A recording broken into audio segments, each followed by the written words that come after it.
আশা করি সকলে ভালো আছেন। আমাদের নূর অ্যাকুরিয়াম ফিশ চাঁপাইনবাবগঞ্জের পক্ষ থেকে সবাইকে জানাই শুভেচ্ছা। তো আজকে টপিকটা বেশ আমার পছন্দের, কারণ পছন্দের একটা মাছ ট্রান্সফার হচ্ছে অন্য একটা প্ল্যান্টের ট্যাঙ্কে। হ্যাঁ, প্রথমে এই ট্যাঙ্কটাতে গোল্ড ফিশ ছিল, ঠিক আছে, গোল্ড ফিশ ছিল, সবগুলো গোল্ড ফিশ ধরা হয়েছে মাশাআল্লাহ। তো এদের কোয়ালিটিটা দেখতে পাচ্ছেন সবাই আশা করি, এই যে এবার হয়তো বুঝতে পারছেন। তো এইগুলো 1.5 ইঞ্চি 2 ইঞ্চি সাইজের গোল্ড ফিশ, অরেন্ডা গোল্ড ফিশ। হ্যাঁ, কিছু রেড ক্যাপও আছে, এখানে প্রায় 50 পিস মতো আছে। এই ট্যাঙ্কে ছিল আমার। তো আমাদের সেট আপটা এইখানে করা হয়েছে এবং দেখতে পাচ্ছেন এখানে পর্যাপ্ত পরিমাণে প্ল্যান্ট দিয়ে দেওয়া হয়েছে। হ্যাঁ, পর্যাপ্ত পরিমাণে প্ল্যান্ট দিয়ে দেওয়া হয়েছে। এরপরে কিন্তু আমরা এই গোল্ড ফিশগুলোকে আমরা ছেড়ে দেবো এখন। আশা করি আর মাশাআল্লাহ আপনারা বুঝতে পারছেন গোল্ড ফিশটার কোয়ালিটিটা কি সুন্দর। যাই হোক, আমরা এখানে মেনটেন্স করার জন্য প্রায় 10 থেকে 15 মিনিট রেখে দেবো মাছটা। হ্যাঁ, এবং আপনাদেরকে বলি এই যে এই পানিটা কিন্তু আমার 7 দিন পুরনো করা হয়েছে, কারণ নতুন ট্যাঙ্ক এটা প্ল্যান্ট দিয়ে 7 দিন পুরনো করে প্রায় 20% মতো পানি ফেলে দেওয়ার পরে আমরা মাছটা ছাড়তেছি। অবশ্যই আপনারা এই কাজগুলো করবেন। তো দেখা যাক 15 মিনিট পরে আমরা মাছগুলো ছেড়ে দেব।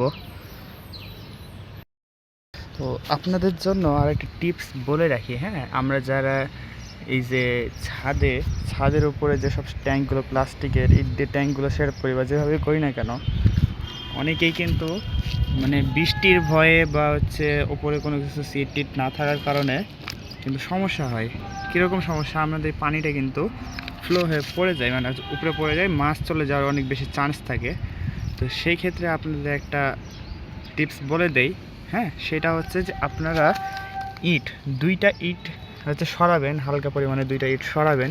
সরানোর পরে পলিথিনটাকে এইভাবে একটা ভাঁজ দিয়ে দিবেন, এদিক থেকে এভাবে একটা ভাঁজ দিয়ে দিবেন। হ্যাঁ, আর ভাঁজটা এমনভাবে দিবেন যাতে এই জায়গাটাও গ্যাপ থাকে এবং এই জায়গাটাও গ্যাপ থাকে, কিন্তু পানি যেন আসতে পারে। এইভাবে কিন্তু আপনাদের পলিথিনটা ফুটাও করা লাগছে না। জাস্ট আপনারা এইভাবে যদি একটা ভাঁজ দিয়ে রাখেন তাহলে কিন্তু আপনাদের পানিটা চলে আসবে, ওভারফ্লো হবে না। দেখতে পাচ্ছেন আমার স্তর কিন্তু এইখানে প্রায় 1 ইঞ্চি মতো স্তর পরে পানি আছে। হ্যাঁ, এভাবে যদি করেন আপনাদের মাছগুলো সেফ থাকবে, এখান থেকে বের হতে পারবে না এবং পানিটা যেটা বৃষ্টির পানি বলেন বা ওভারফ্লো হয়ে গেলে পানিটা এদিক দিয়ে বের হয়ে যাবে। তো প্রায় 10 মিনিট 12 মিনিট পর আবার ব্যাক করলাম। আমাদের কিন্তু মাছগুলোকে আর কষ্ট দেব না, ছেড়ে দেবো।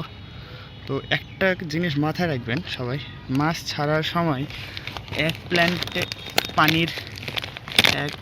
ট্যাঙ্কে থাকা পানি অন্য ট্যাঙ্কে দিবেন না। হ্যাঁ, এই ভুলটা কেউ করবেন না। তুমি মাছগুলো আরেকবার দেখে নিচ্ছি, এরপর আমরা মাছটাকে ছেড়ে দেবো। মাশাআল্লাহ,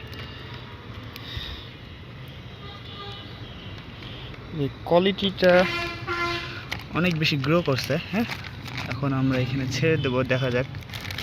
সবাই আমার মাছগুলোর জন্য দোয়া করবেন। পানিটা ফেলে নিয়ে ছাকনাতে নিয়ে নিয়েছি, এবার আস্তে আস্তে আমরা মাছগুলো ছেড়ে দেবো এখানে। হ্যাঁ,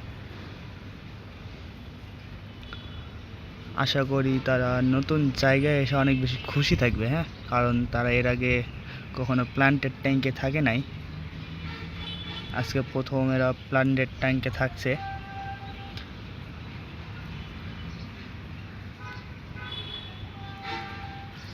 তো দেখা যাক তারা কীরকম গ্রো করে।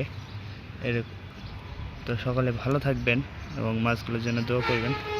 রোদের কারণে কালারটা অত বেশি বোঝা যাচ্ছে না। হ্যাঁ, তো নেক্সট ভিডিওতে ইনশাল্লাহ সে ফার্মে কী কী মাছ আছে তার আপডেট পেয়ে যাবেন। তো সকলে ভালো থাকবেন। আসসালামু আলাইকুম।